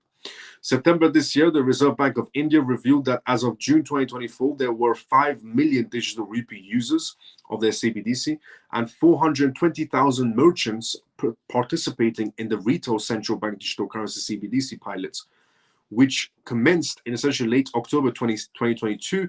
It's a pilot. It's been noted that several Indian banks have already partnered with Ripple as well, which is true. It's not just the Central Bank of India that is now being confirmed. It is using the XRP ledger. It's not just the Central Bank of India that's using the XRP ledger. It's other private Indian banks and public Indian banks that are also using the XRP ledger. So it has been noted that several Indian banks have already partnered with Ripple to leverage its blockchain technology for cross-border remittances and payments, which I reviewed these banks a very long time ago to the crypto space. But for example, the documentations have been released to the Indian news channels. In September 2020, HDFC, India's largest private bank, has onboarded Ripple's global payment network, RippleNet, back in 2020. Indus Bank has partnered with Ripple to revolutionize cross-border payments using RippleNet, back then again, 2020. This partnership aims to provide instant settlements and secure transactions. Kerala headquartered Federal Bank has also collaborated with Ripple to enhance its remittance networks, making cross-border transactions safer and more efficient.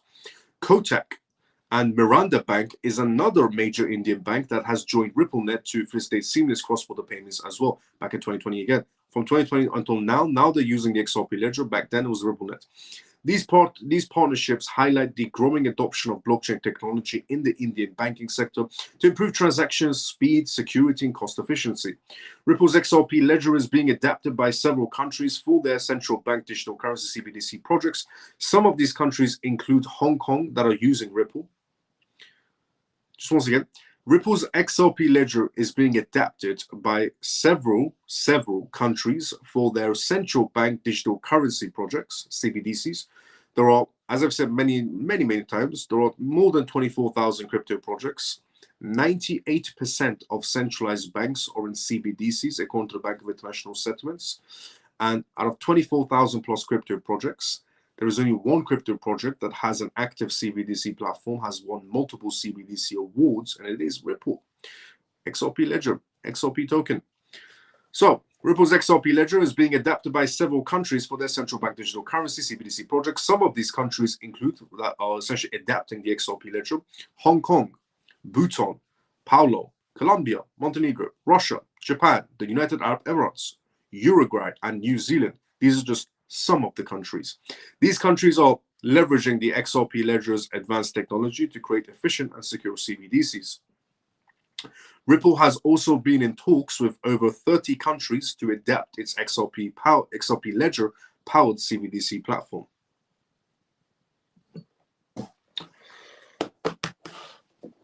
So it's actually been confirmed by Indian news sources that the XRP ledger is the chosen backbone of the Indian Reserve Bank CBDC. We're going to get, look, I've said this before and I'll say it again. I said this a long time ago, because there's a PDF documentation titled in the Bank of International Settlements, Cross-Border Payments, and Ripple was always on that document. And it's the Bank of International Settlements. And the title couldn't be more clear, Cross-Border Payments, and Ripple's on it.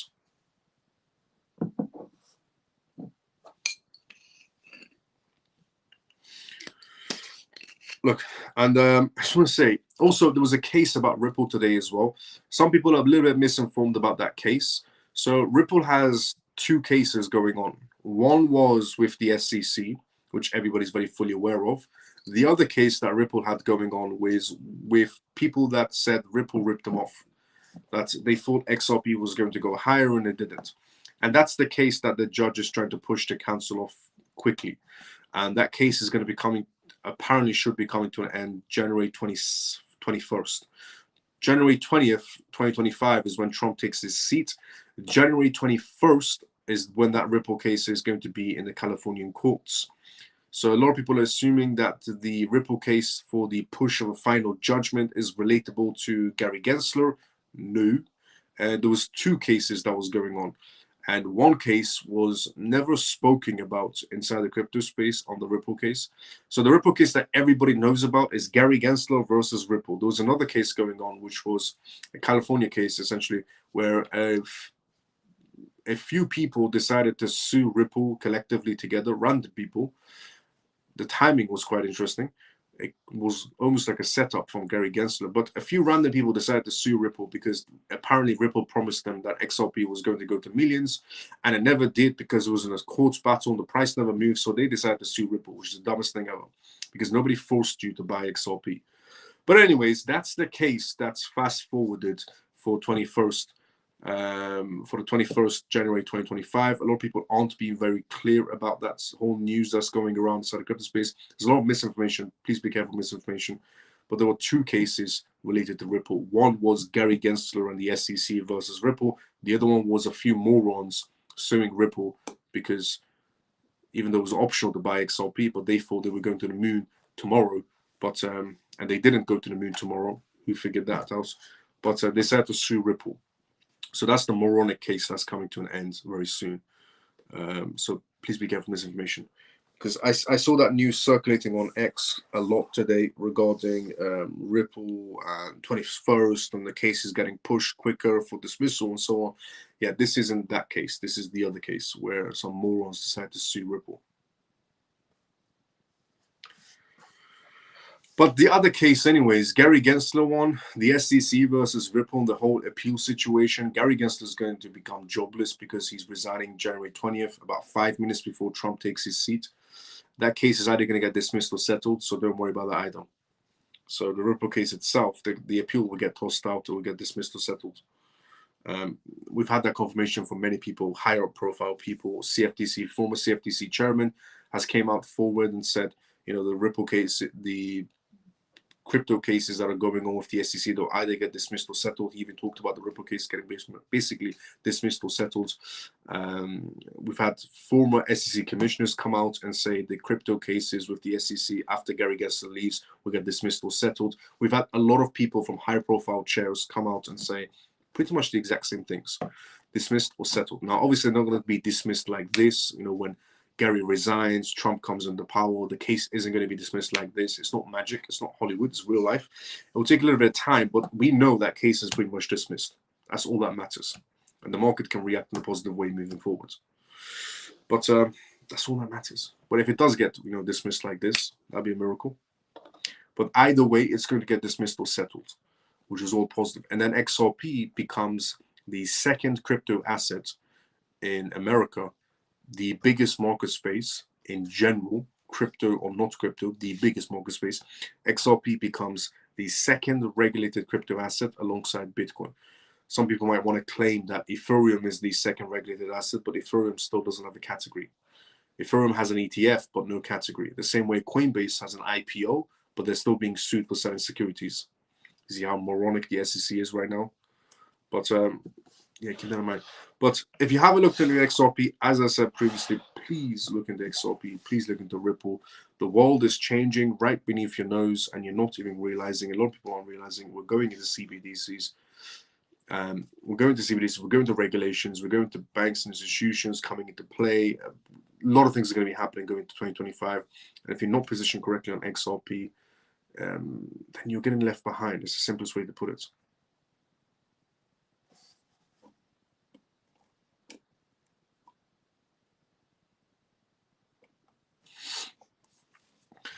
Now, let's consider the comment section first because there were some questions there for me to answer.